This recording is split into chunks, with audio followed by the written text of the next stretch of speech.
bienvenue dans On en parle, votre podcast qui fait parler de lui, mais surtout votre podcast où chaque sujet trouve sa voix. Pour aujourd'hui, chers auditeurs, nous avons avec vous un invité très spécial, mais surtout, nous allons aborder avec vous un thème qui nous concerne tous. Oui, il nous arrive tous de douter, surtout lorsqu'on a tenté quelque chose ou essayé à entreprendre quelque chose et qu'on a échoué. Oui, ça arrive d'avoir des moments d'échec dans la vie.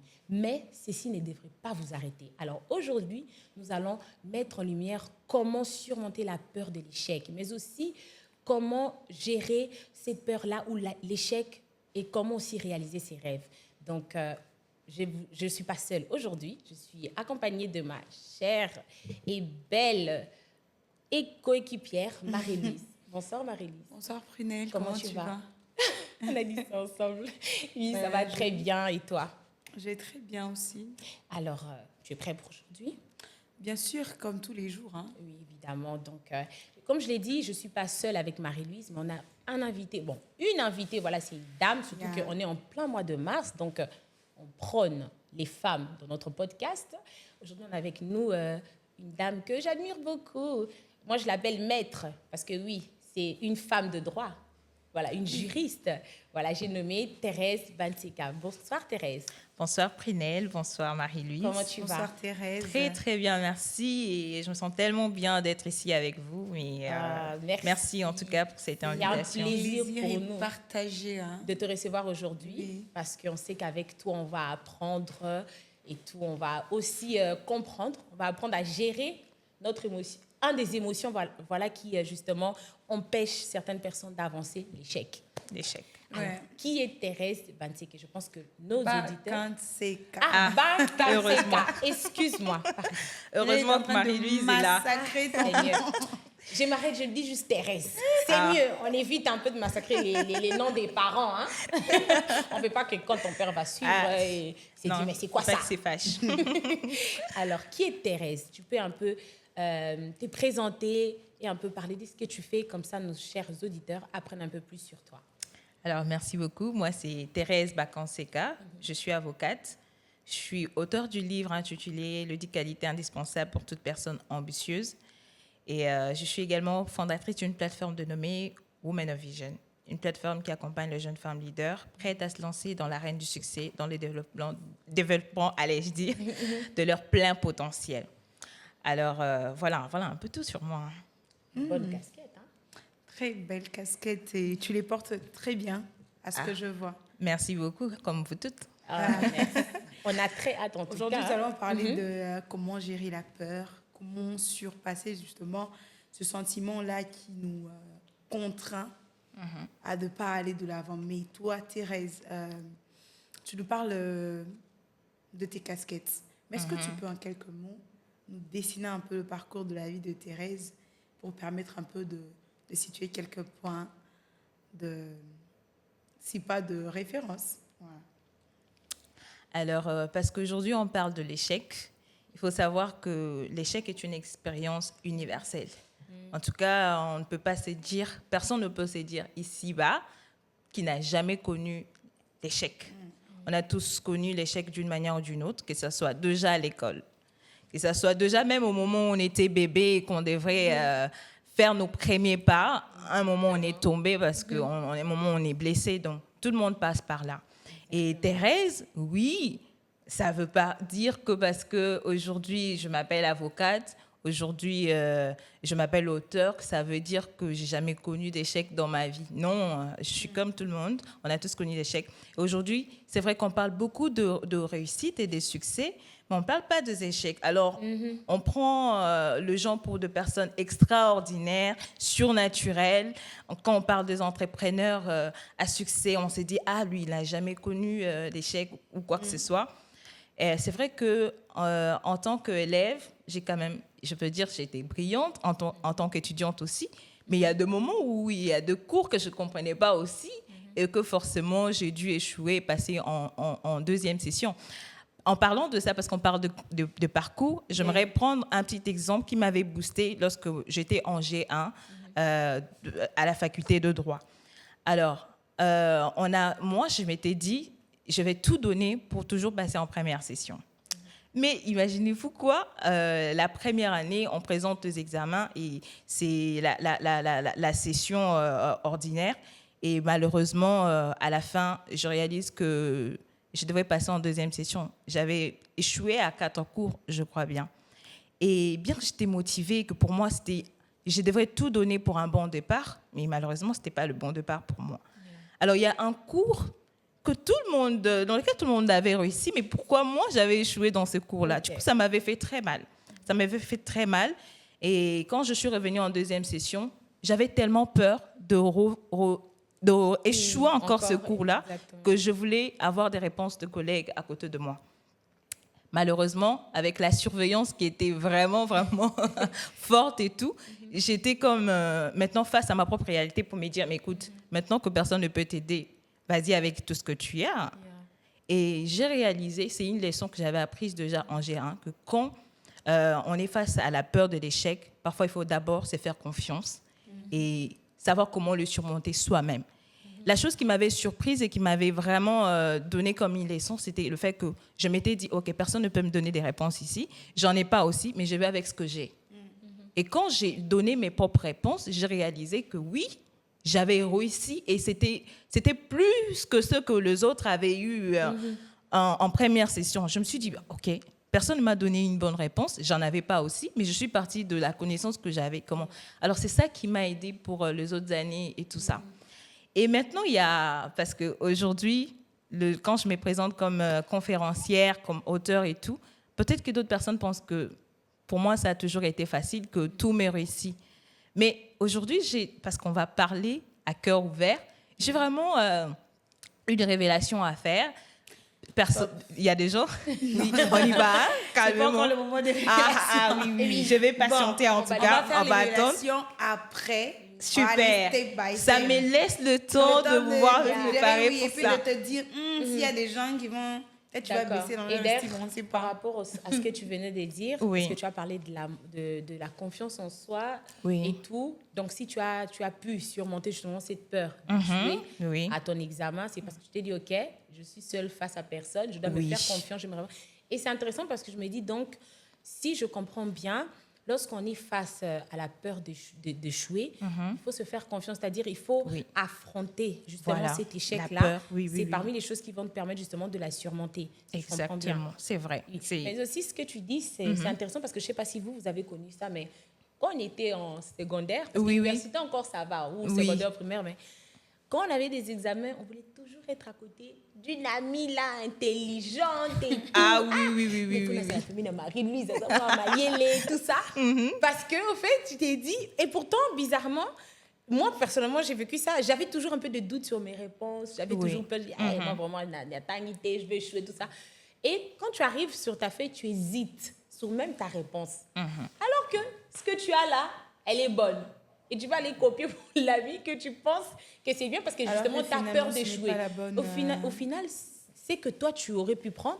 C'était ça la bonne réponse. C'est ça. Donc, je pense qu'hésiter aussi, c'est comment dire, lorsque tu es face à un problème, c'est souvent bien d'écouter sa propre intuition, sa propre personne, je ne sais pas, et tout. Parce que beaucoup de jeunes doivent vivre ça et tout. Comment en fait, c'est faire comment se dire que, OK, je dois écouter la voix intérieure qui me dit, vas-y, fais-le. Ah oui. Parce qu'on a souvent tendance à douter. Tu vois, tu es là, est-ce que... C'est des exemples comme ça anodins. Mais si je suis vraiment partie de ces cas, parce que tout le monde est passé par là. En tout cas, tout le monde a été à l'école.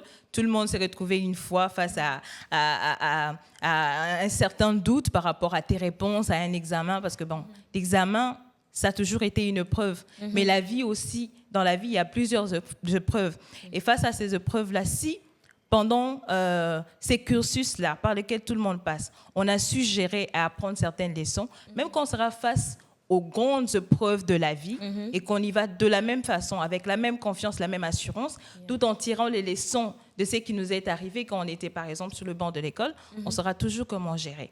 En tout cas, parce que tout le monde est passé par là, je pense que c'est un bon départ pour se dire, mais que chacun se rappelle quel a été son cursus, quel a été son parcours, quelles sont ces circonstances-là, ces difficultés qu'il a eues à la fac qui ont fait que, bien qu'il y avait ces professeurs-là très difficiles, bien qu'il y avait ces cours-là qui ne comprenaient pas, et face à toutes ces choses-là, on a pu quand même s'en sortir. Aujourd'hui, on est face à d'autres réalités de la vie, mais qui demandent toujours de pouvoir faire le même effort.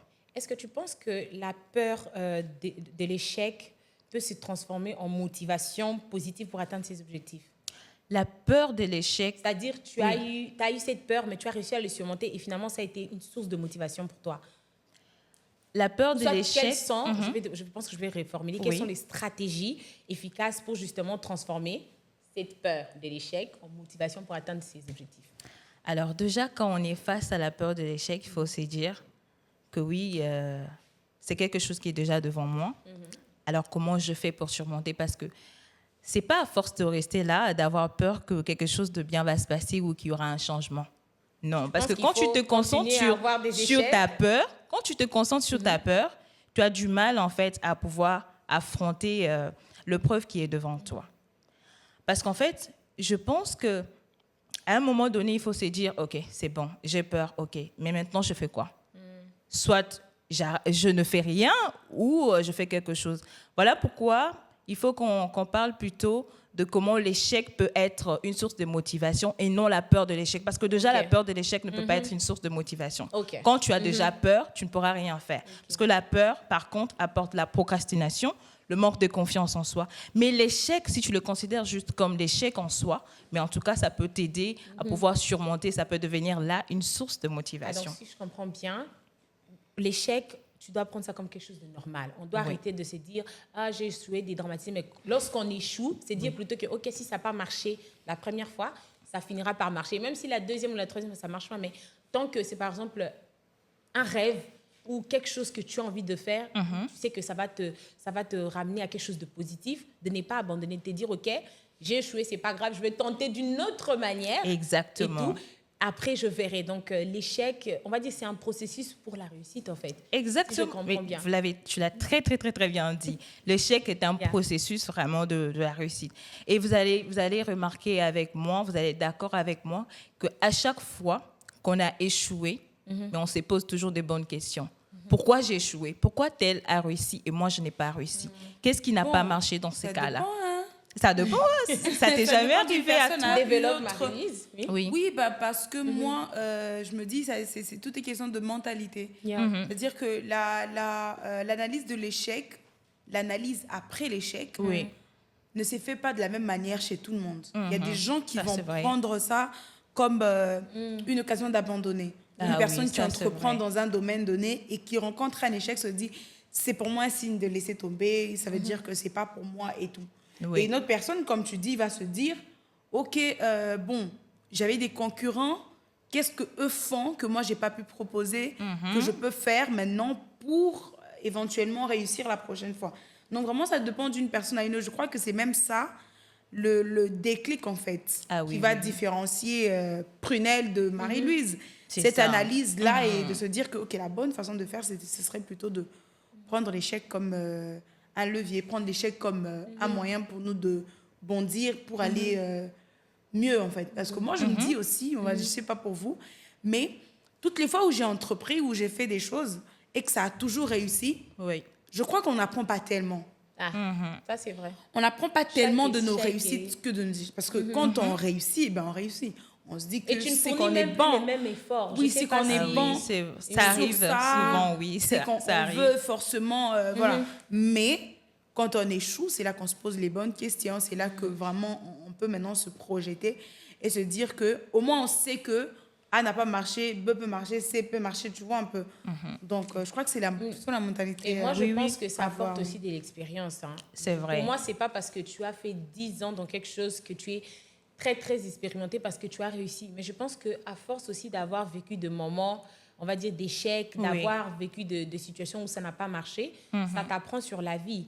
Je pense que les plus grandes leçons que nous recevons dans notre vie, c'est des moments où on a eu à vivre des situations d'échecs, Voilà, des situations où on avait juste difficiles, on avait juste envie d'abandonner. Après, tu te rends compte, sous le coup, c'est tellement difficile que tu ne vois pas, mais quand tu le surmontes, tu t'es dit, en fait, j'aurais dû passer par là. Voilà. En fait, ça m'a rendue plus forte, C'est ça. plus sage, mature même. Hein. Désolée, mais certaines situations Comme on dit, si tu as connu, par exemple, surtout en entrepreneuriat ou dans le monde des affaires, ou s'il faut faire quelque chose, parce qu'on parle de réaliser nos rêves, c'est pas évident. Toi, aujourd'hui, tu es maître, mais c'est tout un parcours. Aujourd'hui, nous sommes ici, moi et Marie-Louise. Ça n'a pas été facile, ça a été quand même des montagnes. À un moment donné, on s'est dit, OK, mais c'est l'effet justement que... En fait, je trouve même que la beauté de la réussite aussi, c'est d'avoir galéré. C'est-à-dire d'avoir vraiment... d'être monté petit à petit. Parfois, tu es tombé, mais tu t'es dit non, je me relève, parce qu'on tombe souvent. Voilà. Mais c'est quand tu n'abandonnes pas que, OK, tu avances. Quand tu arrives au sommet, tu te dis, waouh, ça en valait la peine. Alors, comme tu as raconté aussi bien ton parcours, Thérèse, est-ce que maintenant tu peux nous dire exactement, parce que là, on a dit qu'on allait parler de la peur, comment est-ce qu'on peut gérer la peur et comment réaliser ses rêves. Concrètement, si on doit parler du quid, de la peur, de l'échec, mais surtout de comment réaliser ses rêves. Comment toi, Thérèse, avec ton parcours, tu as pu, d'abord, quels sont les moments où tu t'es retrouvée devant l'échec, comment tu les as utilisés et encore, comment est-ce que tu as pu réaliser tes rêves. Et après, on parlera de ton livre, de ton merveilleux livre. Alors, merci beaucoup. Alors, ce moment où je voulais, comme Marie-Lise me disait, il faut attendre, comme je trouve que ce moment est arrivé, où je dois parler de ma propre expérience et du fait que je me suis retrouvée à un moment donné où j'étais face. Parce que mon plus grand rêve était de devenir avocate. En tout cas, depuis 10 ans, je voulais le devenir. Ce qui a fait que je suis allée à l'école secondaire avec l'idée que je vais faire la littéraire, je vais faire le droit. Donc, vous imaginez que j'ai passé 6 ans à faire la littéraire, 5 ans à faire le droit et à donner des efforts pour cela, pour que je puisse enfin concrétiser ce rêve-là. Alors, après la fac, en tout cas, tout s'est bien passé pour moi. Après la fac, j'attendais que le test soit annoncé pour que je puisse enfin passer le test barreau. Et c'était en 2024, c'était en mars. On a annoncé qu'il y avait un test. Et vous imaginez, je me dis, enfin, le moment est arrivé où je dois réaliser mon plus grand rêve. Et je passe le test de barreau, mais malheureusement, je réalise après le résultat que moi, je n'avais pas réussi. Ah là là. Et surtout que, déjà, comme à la fac, on avait créé un réseau des étudiants qui étaient brillants et tout, on s'était dit, on va préparer ces tests ensemble. On était tous sûrs et convaincus que oui, ça va bien se passer pour nous. Et pour la plupart, ça s'est vraiment bien passé parce qu'on était face au même examen et face aux mêmes réponses par rapport à la préparation. Alors, j'étais vraiment surprise. Ce qui fait que même les personnes qui me connaissent et qui savent comment ça se passait pour nous à l'université étaient aussi surprises de savoir que j'ai échoué. Mais là, ça m'a fait mal. Mais vraiment mal. Et j'ai vraiment pleuré. Je suis là, je suis à 2 doigts de réaliser mon plus grand rêve et j'ai échoué. Qu'est-ce qui s'est passé ? Je n'ai pas compris. Mais vous imaginez qu'avant de pouvoir réaliser ces rêves-là, ou pendant ces processus, j'ai eu l'idée d'écrire le livre, mais que j'ai procrastiné toujours. Mais quand j'ai réalisé que cet échec m'avait tellement touchée, tellement fait mal qu'à un moment, j'ai même pensé que j'avais vraiment échoué. J'avais vraiment échoué parce que je me dis, OK, maintenant, tu as tout fait, tout un parcours, mais jusqu'à en arriver là et tu n'as pas pu réaliser ton rêve, tu n'as pas pu, rien ne s'est passé comme ça, du genre automatiquement, quoi. Et là, je me suis dit, non, mais je ne suis pas bête, je ne suis pas ignorante, mais j'ai quand même été brillante, je suis intelligente, sûrement que quelque chose n'a pas bien marché, mais ça ne veut pas dire que je suis vouée à l'échec ou que mon rêve est voué à l'échec. Ça ne veut pas dire que je vais devoir abandonner. Alors, ce qui m'a permis, c'est même cet échec qui m'a boosté à finir mon livre, parce que j'étais très motivée. Imaginez que j'avais commencé à écrire ces livres à partir de 2022 et que je procrastinais toujours, mais je l'ai fini en 1 mois, parce que je voulais vraiment me convaincre à moi-même que, mais écoute, tu es capable de réaliser. Bon, si tu as échoué quelque part, ça ne veut pas dire que tu ne vas pas forcément réussir dans un autre domaine. Et en écrivant ces livres, parce que dans ces livres, je parle vraiment des qualités indispensables à toute personne ambitieuse. Et donc, je parle de rêves, je parle des ambitions que vous avez et que vous devez toujours réaliser, peu importe ce qui peut vous arriver. Et c'est comme si maintenant, je m'ai motivée moi-même à travers ces livres, ce qui a fait que j'avais tout donné pour le finir. Et c'est quand je finis, que je publie, je trouve une maison d'édition, c'est dont je n'étais même pas très sûre avant, mais juste à cause du fait que j'étais tellement boostée, tout s'est présenté à moi comme facilement comme ça. Et c'est après que je refais aussi le test et que finalement, je réussis. Je suis avocate. Donc, je me suis dit peut-être que si je n'avais pas connu cet échec-là, je n'aurais jamais fini ces livres. Je ne l'aurais jamais publié. Donc, l'échec est vraiment un moteur, c'est quelque chose qui booste vraiment. Et si, comme Marie-Louise le disait tout à l'heure, parce qu'on n'a pas toujours la même perception de l'échec, et que pour quelqu'un d'autre, ça peut être vraiment comme quelque chose qui te met vraiment à terre, au point où tu t'es dit, OK, j'abandonne parce que j'ai essayé, mais ça n'a pas marché. Mais pour quelqu'un d'autre, si tout le monde pouvait avoir cette perception-là et se dire, OK, j'ai échoué, mais ça ne veut pas dire que ma vie est vouée à l'échec. Ça ne veut pas dire que mes rêves sont voués à l'échec. Mais face à ça, tu surmontes l'échec. Surmonter l'échec, c'est ça même qui nous amène tous à la réussite. En tout cas, tous ceux qui sont devenus entrepreneurs aujourd'hui ou tous ceux dont ils rêvaient sont forcément passés par quelque chose qui a un jour... Quel serait, selon toi, quel est plutôt le secret pour changer cette mentalité? Parce que bien évidemment, ce n'est pas facile. Hein. Oui. On est tous avec l'idée que, pas qu'on doit forcément réussir, hein, non, oui. Mais tant qu'on n'a pas connu l'échec, on n'intègre pas encore très bien la notion de l'échec. Quand bien même on va entendre des discours, c'est mieux, c'est à partir de l'échec qu'on réussit. Mais tant qu'on n'a vraiment pas encore palpé l'échec, on ne sait pas. Mais maintenant, dans cet état-là où on se retrouve devant un échec, comment développer la mentalité, cette mentalité que tu as eue finalement, hein, de te dire que c'est pas ça qui va m'abattre, mais je vais pouvoir aller au-delà et finalement faire autre chose. Oui, tu aimais devenir...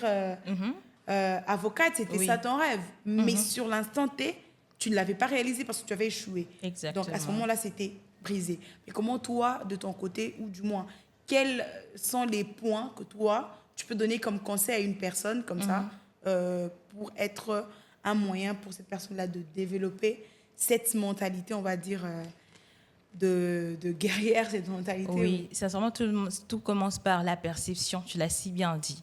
Si dans notre pensée, on s'est dit qu'on va devoir percevoir les choses d'une certaine manière, c'est là même le secret, c'est là que tout commence.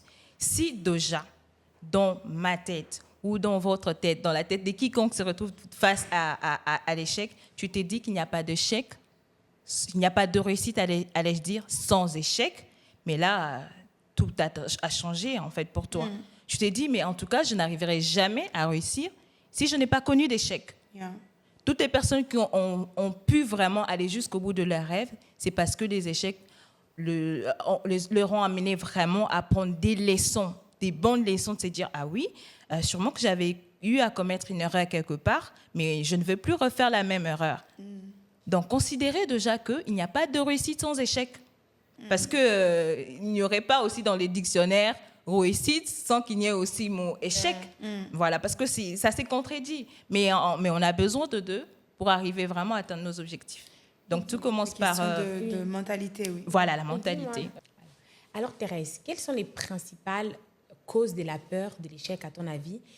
Si je pose cette question, c'est parce que je pense qu'il y a des personnes qui, naturellement ou pas naturellement, à cause peut-être d'un trauma ou peut-être d'ordre psychique, ces personnes ont peur d'oser. C'est-à-dire, ils n'ont même pas vécu l'échec parce que toi, tu as une expérience, tu as essayé un test, tu as échoué. Mais il y a des gens, même l'effet juste de penser au fait qu'ils doivent faire quelque chose, une frousse, pas possible, la peur, j'arrive pas.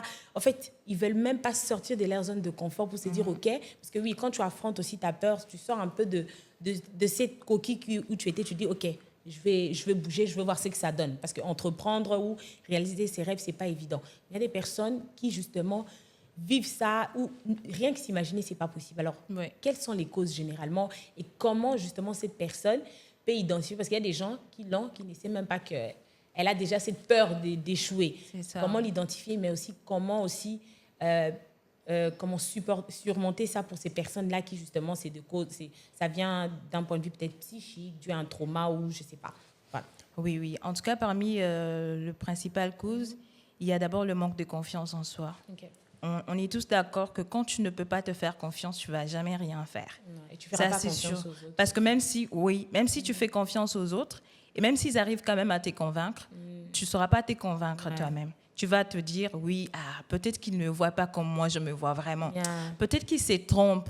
Vraiment, je ne suis pas d'accord. Okay.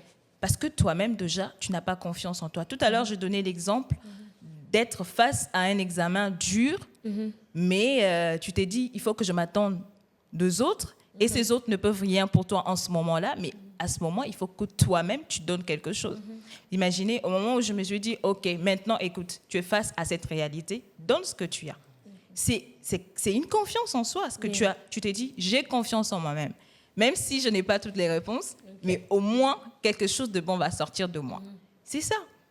Vraiment, quand une personne n'a pas confiance en elle, c'est tout à fait normal qu'elle ne puisse jamais vouloir entreprendre quelque chose ou réaliser le rêve. Après, il y a aussi, comme parmi les causes, le mauvais entourage. Vous savez, il y a des personnes qui ont confiance en elles, mais juste parce qu'il y a son entourage... toxique. Voilà, son entourage lui dit « mais tu ne peux pas, mais tu sais que toi, tu n'y arriveras pas ». Mais la personne va forcément se dire... de ta personne. Oui, même si cette personne a confiance en elle-même, elle va se dire « ah, ils ont raison de dire hein. En tout cas, moi, je n'ai jamais été expérimentée dans ces domaines-là. D'ailleurs, je n'ai pas assez de connaissances dans ces domaines. C'est sûr que si j'essaye, je vais forcément échouer. » Donc, si je comprends bien avec ce que tu viens de dire, l'entourage joue un rôle important. Dans ton cas, très toi, important. C'est vrai que tu traversais un moment difficile, donc tu as eu des personnes autour de toi qui t'ont encouragé. Donc, c'est important de bien s'entourer lorsqu'on veut surmonter la peur de l'échec, mais aussi réaliser ses rêves. Voilà, les personnes qui m'ont d'ailleurs bien... Parce qu'il faut aussi bien choisir son entourage. Parce que ce n'est pas tout le monde qui voudra te motiver à faire quelque chose ou avoir confiance en toi. Il y a des personnes qui, naturellement, n'ont même pas confiance en toi. Alors, moi comme j'ai plus confiance à mes parents, et que je sais, je pense que pour chaque enfant, les parents sont là comme vraiment des mentors, comme des personnes qui nous motivent toujours à surmonter nos échecs. Quand moi, j'étais face à cette réalité-là, mon père m'a dit, mais écoute, tu n'as pas à te sentir mal. Tu sais que tu as toujours été brillante. Oui, c'est arrivé, ça peut arriver à tout le monde. Sûrement qu'il y a un truc qui n'a pas marché, mais ça ne veut pas dire... En tout cas, t'inquiète pas, ne pleure pas. Ne pleure pas parce que moi, j'ai toujours eu confiance en toi. Il faut qu'il y ait ces personnes-là, que ce soit une amie, que ce soit un proche, un parent, mais quelqu'un qui te fait vraiment confiance. Et quand cette personne te parle, tu te dis que vraiment cette personne a raison de me le dire. Donc, bien choisir son entourage. Ce n'est pas à tout le monde qu'il faut aller poser une question de se dire est-ce que je dois entreprendre telle ou telle autre chose. Il faut savoir à qui demander. Parce que toi, tu peux avoir confiance en toi, mais parce que quelqu'un t'a donné un mauvais conseil, tu te dis ah non, je ne pourrais pas. Ouais, donc, si je comprends bien, lorsqu'on a surtout un projet ou des rêves, ou comme on dit, surmonter la peur de l'échec pour avoir échoué une première fois, il faut justement se poser des bonnes questions déjà soi-même, mais aussi, ce n'est pas à tout le monde vers qui on va. Et ce que j'ai apprécié, je pense que je vais juste rajouter, c'est important aussi pour nos chers auditeurs, lorsqu'on a un projet, c'est pas aussi à tout le monde que tu peux aller raconter. Voilà. J'ai aimé, je crois que j'ai vu ça quelque part, on a dit, quand tu as un projet, tu veux commencer quelque chose, tais-toi. Pas tais-toi parce que non, c'est-à-dire, ne le dis pas à tout le monde. Voilà. Aie au moins un mentor, comme tu as dit, Thérèse, ou une personne, par exemple, dans ta famille à qui tu as confiance, que tu sais que cette personne a l'habitude de me motiver, de m'aider, au fait, lorsque je me sens un peu perdue. Lorsque si tu vas échouer, c'est pas tout le monde que tu vas aller te plaindre. Je pense pas que c'est ce que tu as fait comme attitude, mais plutôt, voilà, c'est vrai que tu t'es résigné, mais après tu te dis, OK, je vais en parler à mes parents, savoir aussi chez qui c'est confié, parce que c'est quand même un moment pas facile pour une personne. Imagine, tu t'attendais à ça. Voilà. Tout d'un coup, tu descends, donc tu t'es dit, oh mon Dieu, donc il faut savoir aussi à qui tu te confies, parce que la personne chez qui tu vas te confier va justement t'aider. Comme on a parlé de l'entourage, c'est très important aussi de mettre ça en lumière et évidemment aussi en fait, avoir confiance en toi et de faire une remise en question. OK, j'ai échoué, ce n'est pas toujours la faute des autres quand on échoue. Parce que généralement, on a tendance à mettre ça sur les autres, l'échec. Oui, c'est mal. C'est pas tout le monde, mais on a souvent entendu ça. Les gens, si j'ai échoué, c'est parce que... Oui, et c'est comme une façon de se protéger. C'est comme si nous, on n'a pas des erreurs à commettre ou on n'a pas commis d'erreurs. Tu n'es pas parfait, en fait. Non. Ça aussi, il faut se dire ça, je pense aussi en matière d'échec ou de rêve. Tu n'es pas parfait. Tu es un être humain, donc... dans la nature humaine, on doit faire des erreurs. Je pense que ça aussi, c'est le cas parce que c'est important. Nos erreurs nous aident justement à nous améliorer. Donc, si tu as commis une erreur, dis-toi, OK, Naza, être humain, Naza, imparfait, OK, et commis, mais je vais prendre les relais, je vais essayer de voir où est-ce que je peux arranger pour justement que prochainement, je fasse mieux, en fait. Aujourd'hui, on a des grands milliardaires qu'on voit ici. Si tu entends leur histoire, Ils ont échoué même plus de 10 fois. Vraiment. Hein. Plus de 10 fois, quand tu entends l'histoire, tu dis, c'est pas vrai. Mais D'autres nous, à même, 2 échecs seulement, tu te dis tu es non, déjà c'est fatigué, fini, genre. tu penses que la vie s'écroule. Il y a Vraiment. même des millionnaires qui ont réussi à peine à la cinquantaine, soixantaine. Donc, Ah la oui. réussite, ce n'est pas parce que tu es jeune que tout de suite tu dois réussir. Je ne sais pas vous, mais aujourd'hui, les jeunes se prennent vraiment la tête avec ça. Tout le monde veut réussir très vite. C'est vrai. Comme ça, boum. Moi, comme Marie-Louise a déjà eu ses premiers millions, moi aussi, je dois avoir automatiquement mes premiers millions. Alors que le domaine, le secteur de Marie-Louise, ce n'est pas le tien. Les épreuves que Marie-Louise a eu à vivre, peut-être elle ne dit pas, mais tu ne sais pas. Donc, les contextes, je pense, est différent. D'où c'est aussi important, lorsqu'on veut poursuivre nos rêves ou réaliser nos rêves, de ne pas regarder ce que l'autre fait à côté. Je voulais vraiment rajouter ceci parce qu'on a tendance à, tel fait ça, la comparaison. OK, moi aussi, je dois faire tout pour arriver là parce que l'autre... Non, chacun a sa vie. L'imperfection de Thérèse n'est pas mon imperfection. C'est vrai. Nos histoires sont différentes, même si ça reste dans le contexte où ça encourage justement... Et aussi, de surmonter. tes rêves ne peuvent pas être les rêves de quelqu'un d'autre. Exactement. Donc, il faut vraiment, comme tu as dit, apprendre à avoir confiance en soi, savoir aussi qui on est. Je pense que c'est important aussi. Hein. Oui. Après, Marie-Louise, je ne sais pas si tu as quelque chose d'autre à rajouter. Hein. Bah oui, Thérèse, est-ce que tu peux nous parler de... Tu as dit que tu es auteur. C'est l'une des choses que tu as soulevées ici. Tu parles de qualité d'une personne ambitieuse. Est-ce que tu peux nous énumérer ces qualités selon toi, Thérèse? Oui, parmi ces qualités, j'ai d'abord souligné au départ ce qui est mon tout premier chapitre, rêver grand.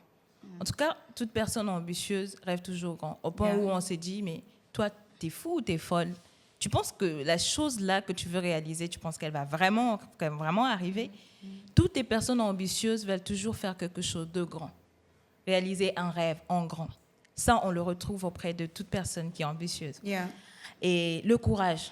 Mais en tout cas, qui peut réaliser ses rêves sans être courageux? Qui peut vraiment surmonter l'échec sans être courageux?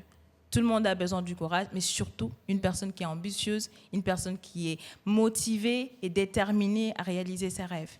Il faut vraiment du courage pour y arriver. Et aussi, il y a une chose, sortir de sa zone de confort. Mais en tout cas, quand on reste dans sa zone de confort, on ne peut pas aller au-delà des limites. Voilà, on ne peut pas aller au-delà des limites. On se dit, ah non. Bon, c'est bien que je m'arrête là. Oui, je préfère mon petit rêve, mon petit truc au coin et tout. Je n'ai pas envie, je ne veux pas trop m'afficher. Moi, il y a un truc qui m'est arrivé. Avant, je ne voulais pas trop m'afficher sur les réseaux sociaux. Même si je devrais aller à une émission comme celle-ci, à un podcast comme celui-ci. Mais en tout cas, vous pouvez publier, mais moi, je ne vais pas publier.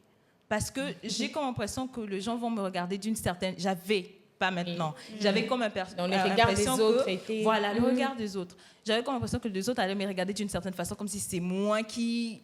Alors que, mais c'est un truc que j'aime.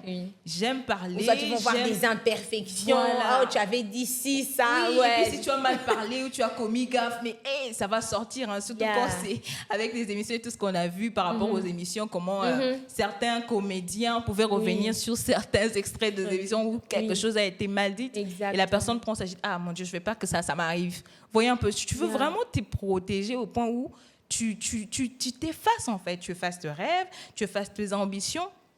Alors, il faut sortir de sa zone de confort. Ça aussi, c'est parmi les qualités que toute personne ambitieuse devrait avoir. Il ne faut pas se comparer aux autres. Ça aussi, j'en parle. Je ne vais pas quand même tout énumérer parce qu'il faudrait que... J'espère qu'on pourra lire les livres, intéressant. Donc, il ne faut pas se comparer aux autres. Moi, ça m'est aussi arrivé un moment. Je crois que ça nous arrive à tous. De se dire, Prunelle, elle est très brillante dans son domaine, journaliste et tout ça. Marie-Louise, très brillante, elle sait très bien parler, bien réfléchir. Mais moi, est-ce que je peux? Ou je veux faire la même chose que Marie-Louise, ou je veux faire la même chose que Prunelle. Alors que toi, tu as tes propres rêves, tes propres ambitions, que tu es fort dans certains domaines et faible dans d'autres. Tu n'as pas forcément besoin de faire la même chose que l'autre pour te dire oui, j'ai réussi. Moi, ça m'est arrivé. À un moment, je voulais être entrepreneur. C'est sûr, j'ai commencé par là. J'ai commencé par réfléchir sur un projet où je voulais vraiment mettre en avant la culture africaine et faire de ça comme raffia. Mais bon, parce que je voulais faire quelque chose, hein, comme tout le monde. J'ai dit, aujourd'hui, ce sont des entrepreneurs qui réussissent. Je veux aussi devenir entrepreneur, je veux qu'on parle de moi. Je veux aussi avoir beaucoup de likes sur les réseaux sociaux parce que ce sont eux qui sont vus, ce sont leurs produits qui sont mis en avant. Je veux aussi que quelque chose à moi soit mis en avant. Mais je n'avais pas forcément besoin de faire la même chose que quelqu'un d'autre pour qu'un truc à moi soit mis en avant. Il fallait que bien je pense à quelque chose qui tient à moi, qui est lié à mes valeurs, à mes principes, à mes ambitions pour que j'y arrive.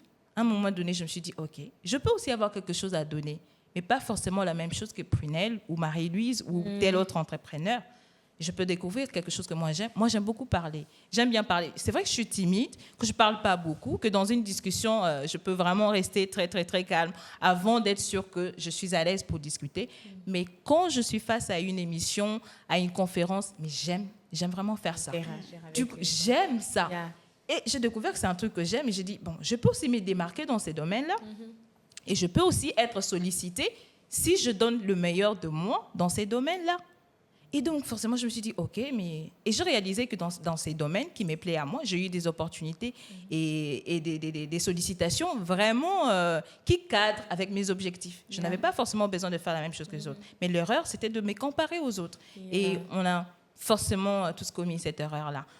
D'un moment où on s'est dit, je veux faire la même chose que tel, alors que ce n'est pas vraiment ça qu'on est appelé. C'est pas ta voie, exactement. Voilà. Non, Donc, mais c'est bien. Et moi, je pense que c'est aussi important de prendre conscience, comme toi, tu as pris conscience au fait que tu avais un peu de lacunes, tu avais commencé à avoir certains sentiments négatifs, comme tu dis, comparaison, te dire voilà, mais tu t'es rendu compte que ce n'était pas bien et je pense que c'est parce que tu as fait une remise en question de toi. Oui. Je pense qu'on revient toujours dans ça, c'est important, chers auditeurs, de se connaître.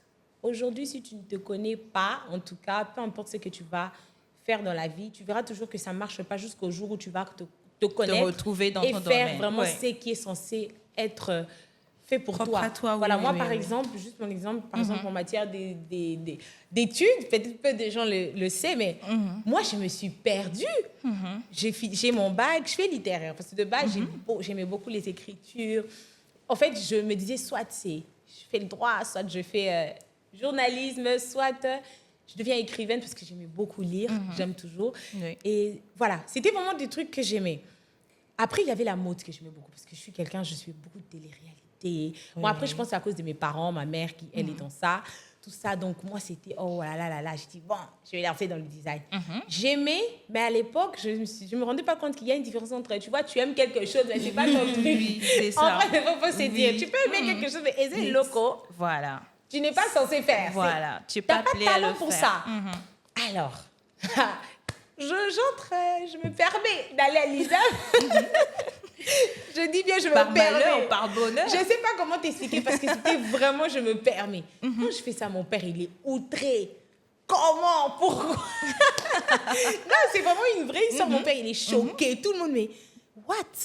Qu'est-ce qui lui arrive à elle? Mais tu parles, tu peux être journaliste, tu peux faire des droits. Mon père, déjà, lui, c'était UPC droit. Je pense qu'il m'avait déjà fait la préinscription. Vraiment? Faut juste me dire à quel point c'était chaud. Mon père était déçu. Oh là Comment ça? Couturière, parce que lui, c'est même pas modéliste. Hein.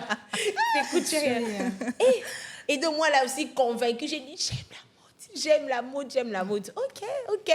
Mon père dit, OK. Ma mère aussi m'encourage. Bon, peut-être tu veux faire la même chose que moi. Sauf que ma mère sait dessiner et tout ça. Elle sait.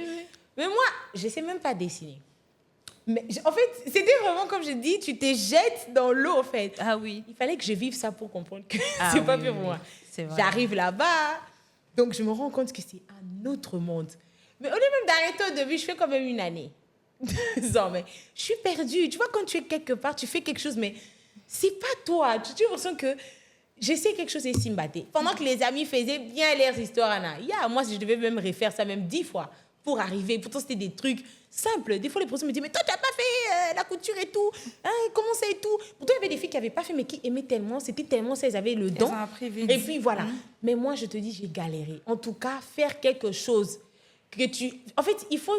Même si tu aimes, il faut aussi avoir le talent. Moi, c'était ça. J'aimais, mais je n'avais pas le talent. Donc, Donc, au fur et à mesure que je montais, je dis non. C'était pas fait pour moi. Et à chaque fois, je me dis, mais Prunelle, qu'est-ce que tu fais ici? Qu'est-ce que tu fais ici? Pourtant, j'étais quand même forte en quelque chose. Avec une amie, on a commencé à des affaires. Elle était forte en couture. Donc, comme je savais que j'étais un peu nulle, Je dis, OK, moi, je vais être bon dans la créativité parce que je suis quand même quelqu'un de très créatif. Donc, je donnais des idées. Elle, par contre, c'était pas ça. Donc, je donnais des idées. On va faire ci. Si on part vendre nos petits trucs, voilà, moi, Babylone campagne. Oh, moi, je veux vendre. Vendre, je te dis, marketing de dingue. Et tu vois, on me dit, mais on n'arrive pas à croire que tu... tu vois, les gens, ils me disent, on n'arrive pas à croire que tu es dans la couture, en fait. Ça ne te va pas. Mais tu es plutôt forte en ci, ça, ça, ça. Oui, tellement qu'on me disait, à un moment donné, la bande dit, la kao, zonga sima, zala mutu quoi. J'ai dit, attends, en fait, tu n'es pas fait pour ça. Et c'était dur, parce que j'aimais ça, je voulais faire comme ma maman, tout ça, mais en fait, je me suis dit, tu n'es pas fait pour ça. Tu devrais donc te décider alors. Oui, et je me suis décidée. Et du moment que j'ai quitté ça et que je me suis décidée de faire autre chose qui était dans... C'est vrai que je n'ai pas fait tout de suite les médias ou l'écriture. Je me suis d'abord dirigée dans autre chose. Mais vraiment, du moment que j'ai fait ça, j'étais à l'aise là où j'étais. Je me suis retrouvée. Et les autres choses ont suivi. Et vraiment ça, je ne sais pas si... Au début, je trouvais que j'avais perdu mon temps. Je me disais, 3 ans, mais perdu, tout ça. Mais après, je me rends compte que c'est quand même quelque chose qui m'a aidée aussi à trouver un peu... c'est dans quoi j'étais vraiment faite, tu vois. Donc, je suis passée par là. Il fallait que je voie que... Je pense que même Dieu voulait que je tire des leçons là-dessus parce que j'étais vraiment têtue dans ça. C'est ça. On me disait, mon père était fatigué. Il fallait que tu comprennes seule. En fait, je ne comprenais pas. Il fallait vraiment que ça m'arrive. Après, je ne conseille pas aux gens d'en arriver là comme moi parce que oui, perdre 2-3 ans, c'est quand même quelque chose. Oui, c'est beaucoup. Voilà, heureusement, j'étais jeune parce qu'imagine si j'étais à un certain âge, ça allait être quelque chose. Mais pour vous dire que c'est vraiment important, des fois, d'écouter aussi un peu les autres qui te voient aussi. Parce qu'il y a des personnes qui te voient et aussi voir, comme tu as dit, tes qualités, ton talent. Tu ne peux pas vouloir entreprendre dans l'agriculture alors que tu es nul dans ça. Tu ne peux pas te dire, je vais faire le journalisme alors que au fait, ce n'est pas ton fort de parler en public. Toi, tu as dit que tu étais timide, mais tu aimes parler en public. C'est différent. Mais il y a des gens, parler, c'est un problème. Être journaliste, c'est beaucoup de choses. Créativité, des recherches. Tu sais que tu n'es pas dans ça, ne fais pas. Tu veux faire la médecine, mais aux âmes ou toi somme. Tu ne peux pas supporter l'essence, c'est là. Donc, il faut être réaliste. Je pense que quand on veut poursuivre ses rêves, on veut faire quelque chose, il faut être très réaliste. C'est important. Il ne faut pas juste te mener par les sentiments. Mon père a fait ça, ma mère a fait ça. Non. Moi, en tout cas, je suis la preuve vivante qu'il n'a sentiment. Mais voilà, Dieu merci, je me suis redressée. Mais c'est vraiment important, comme tu as dit, hein, de vraiment faire une remise en question de soi par rapport à sa personne, hein, avant de réaliser ses rêves, en fait. Ah oui. Marie-Louise, un petit témoignage ou toi, c'est perfecto? Bah non, ce n'est pas perfecto, mais bon... Ça t'est arrivé d'avoir connu des échecs au point où tu t'es dit, OK, je ne veux plus avancer? Bah oui, hein. Bon, enfin, comme tu parles un peu d'études, ce qu'il faut savoir, c'est que moi aussi, j'ai fait la littéraire, hein, comme toi. Oui, j'ai fait la littéraire, seulement c'était un peu par suivisme. C'était vraiment par suivisme, c'est-à-dire que j'avais une sœur, elle va se reconnaître. Coucou, Plavidi. Alors, ma sœur, ce qu'il faut savoir, c'est que c'est ma jumelle, en fait, jusqu'à ce jour. On a grandi comme ça, on nous habillait de la même manière, un peu. Voilà. Et à un moment donné, il faut faire un choix. On termine la première, la deuxième, il faut aller en troisième. Il faut faire un choix. Tu fais quelle option, quelle section et tout. Alors, moi, tout ce que je savais, c'est que moi, j'aimais défendre des autres. C'était ça. J'aimais me mettre à la place des autres. J'aimais parler pour les autres. Et surtout, j'aimais être mise en avant. J'aimais ça. Mais à l'époque, on n'avait pas vraiment de connaissances. On va dire, voilà, je peux faire journalisme, je peux faire... C'était plus, OK, comme tu aimes ça, c'est le droit. Donc, OK, fais littéraire. Je regrette. Oh là là. Mais en fait, la littéraire, cauchemar. J'ai été une élève brillante. J'ai réussi, voilà, dans mes études jusqu'à la fin. Mais j'aimais trop les maths. Moi, j'aimais les maths, j'aimais la physique, j'aimais la chimie. Mais je me suis retrouvée en littéraire. La thème m'a tuée. Oh là là. La thème. Et puis, il y avait ma sœur, elle, de l'autre côté. Bon, elle se débrouillait pas mal. Alors qu'en contrepartie, sur les autres... leçons, les autres cours, elle n'était pas du tout bonne. Mais elle était quand même forte en littéraire. Mais moi, je réussissais toujours plus qu'elle. Mais je sentais que c'était ce poids-là, tu vois. Et maintenant, à l'époque, là, on n'a pas forcément de modèle. Prunel le disait, on n'a pas forcément de modèle, on n'a pas forcément de gens vers qui se référer. Donc, lorsque tu fais un choix, déjà que les parents, ils te disent de faire quelque chose. Mais lorsque tu ne fais pas ce qu'on te dit et que tu choisis de faire autre chose, on te regarde. Voilà. Et quand tu sens que tu as maintenant merdé dans la chose là, Voilà. Yeah. avoir le courage de revenir et de dire aux parents, ok, j'ai... Marie-Louise, ça, je sais. Difficile. Donc, je continue littéraire, je me bats tant bien que mal. Je termine en 6e avec brio, hein, parce que j'étais lauréate de mon école. Waouh. C'était... Oui, mais moi, je savais au fond de moi que c'est juste parce que je suis intelligente. Mais Yeah. là, ça m'a mangé. Exact. Et après, Les remords. après, à l'université, je me décide, ok, je vais faire quelque chose que j'aime. Je fais l'IFASIC, le journalisme, puis la communication. Et à un moment donné de ma vie, je me suis posé beaucoup de questions. C'est-à-dire que je me suis retrouvée dans une fac que j'aimais, parce qu'en fait, le journalisme, oui, il y a de la théorie, mais il y a des gens qui sont innés avec ça, vraiment. C'est ça. Et donc, moi, je faisais partie de ces gens, mais il y avait un moment où tu es down, tu ne sens plus la chose. Yeah. Tu sens que c'est plus toi. Moi, je disais toujours à mes amis, moi, en tout cas, journalisme, c'est seulement pour la télé. Hein. C'est seulement pour parler. Mais recherche de l'information, traite. Je ne veux pas. Et mes amis me disaient, mais Marie-Louise, tu es intelligente. Quand on fait des descentes, tu sais traiter l'information. Je dis, papa, c'est pas moi. J'aime pas ça. Quand on faisait des descentes sur terrain, moi, ce qui me plaisait, c'était rencontrer les gens. Quand les gens vous posent des questions, les Anini, les Congolais, vous savez, et tout. C'est ça que moi, j'aimais. Mais prendre l'information, emmener là-bas à l'université, traiter, puis diffuser, c'était pas mon fort. Mais à l'époque, comme je marchais avec des gens qui étaient des personnes intelligentes, mes amis, je me sentais mauvaise de penser ça. C'est-à-dire que je me disais, les amis aiment ça, les amis font ça avec beaucoup de facilité. Moi, non, ça me rend un peu faible et tout. Jusqu'au point où je me suis dit, je vais faire journalisme extérieur, journalisme politique extérieur. Hey. J'arrive et tout pour faire le choix, parce qu'en licence et tout, vous faites le choix de la communication, le cinéma et tout, beaucoup de choses. Et à ce moment-là, je me dis, OK, quand tu vas choisir journalisme, pas que journalisme, politique, pas que politique, extérieur. Meuf, tu vas te retrouver à un moment, ça va te rattraper. Exactement. Donc, il y a mes amis en mode, oui, on s'inscrit, on fait passer les listes pour mettre les noms, Gawana. Je fais ça. Et aujourd'hui, avec toute la confiance que j'ai en moi, je vais juste leur dire non, je ne choisis pas ça. Yeah. Mais à l'époque, Tu voulais un peu prouver. oui, ça. et puis j'avais honte, parce C'est qu'on est ça venu à la aussi. fac, on C'est s'est ça dit qui c'est nous journalisme. Et puis Yeah. mes professeurs, les collègues, tout le monde savait, et Chimou, et tout, elle est brillante et tout. Donc, les gens voient que tu ne fais plus finalement la chose, ça te fait un peu baisser. Mais après, j'étais tout le temps là. Mes amis ont commencé avec moi seulement comme ça. Oh là là. Un jour, je suis en journalisme. Un jour, je suis en communication. Mais aujourd'hui, je l'ai dit, mes amis vont te dire. Mais à l'époque, quand ils me demandaient, je leur disais non, j'ai déjà fait le choix, j'ai déjà posé le nom et tout, mais c'est juste que ça complique. Mais j'avais honte. Yeah. Mais après, je me dis non. Heureusement, j'ai pu parler avec un professeur qui m'a aidée. Et je lui ai clairement dit ce que je ressentais. Je lui ai dit, voilà, il y a ça.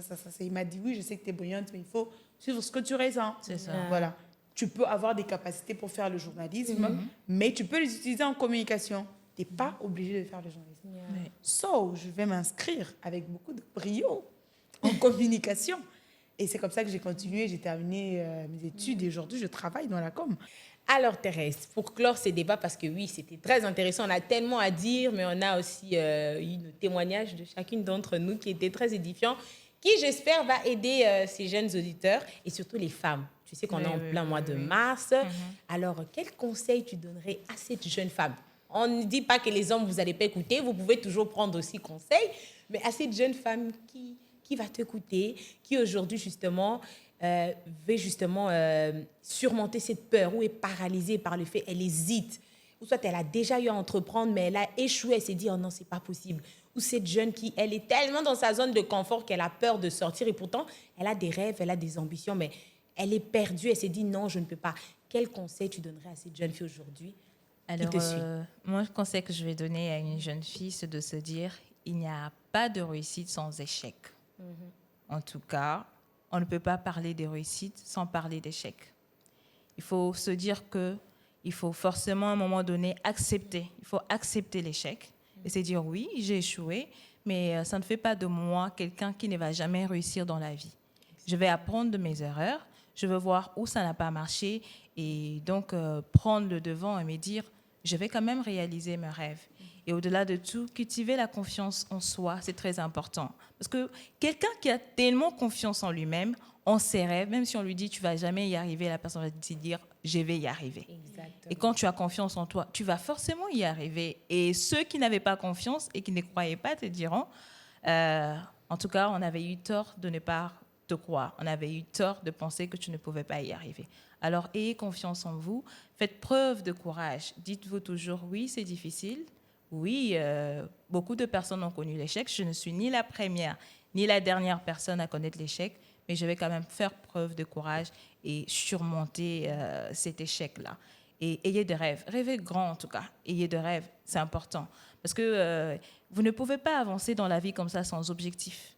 Mais quand bien même vous avez ces objectifs, dites-vous qu'on ne peut pas atteindre des objectifs sans faire face aux obstacles aussi. C'est important de se le dire. Oui, tu vas atteindre un objectif. C'est ça même la beauté même de la vie, des défis que l'on rencontre. Il faut surmonter ces défis, il faut surpasser ses limites et se dire, moi, ce que je veux réaliser, mon rêve, je vais finir par le réaliser, même si tout semble être compliqué ou difficile. Voilà donc le conseil que j'ai pour vous. Merci beaucoup, Thérèse. Et n'oubliez pas, donnez-vous le moyen d'atteindre vos objectifs. Ah oui. Conseil de Michelle Obama.